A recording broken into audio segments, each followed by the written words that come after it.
Ibinunyag ng isang kontratista kay Cheese, ikinagulat na marami.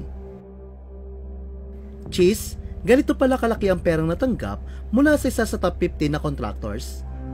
Sa gitna ng isinasagawang investigasyon ng Kamara kaugnay ng mga anomalya sa flood control projects ng Department of Public Works and Highways, muling umalingaw-ngaw ang pangalan ng isa sa mga itinuturing na pinakamalaki o nangungunang kontratista sa bansa.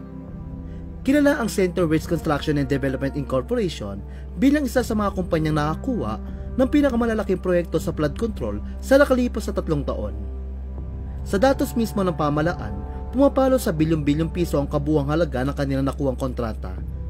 Sa unang pagdinig ng Tri-Committee ng Kamara nitong Martes, September 3, inilatag ng mga kongresista ang listahan ng mga kumpanyang umano'y paulit-ulit na nakikinabang sa pondo ng bayan, partikular na sa mga proyektong nakasentro sa mga lalawigang madalas bahain.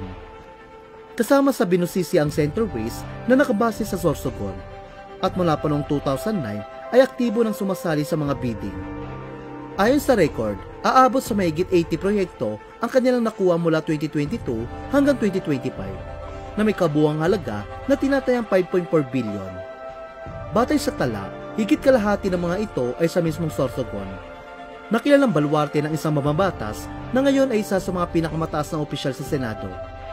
Bukod dito, napansin din ng mga kongresista na pangpito ang Center Waste sa top 15 contractors, na kinilala mismo ni Pangulong Ferdinand Marcos Jr. sa kanyang listahan ng mga nakasalo ng flood control funds. Dagdag pa sa diskusyon, ibinulgal na may mga kamag-anak ang may-ari ng Center Waste, na nanunungkulan sa lokal ng pamahalaan ng Sorsogon, isang alkalde at isang konsehal. Kaya't lalo pang lumakas ang agam-agam ng publiko tungkol sa umano'y conflict of interest. Sa naturang pagdinig, tinanong ng Akbayan Party List Representative Shell Jokno ang presidente ng kumpanya si Lawrence Lubiano kung may kaugnayan ba ang kanilang matibay na koneksyon sa politika at sa kanilang sunod-sunod na pagkapanalo sa mga kontrata.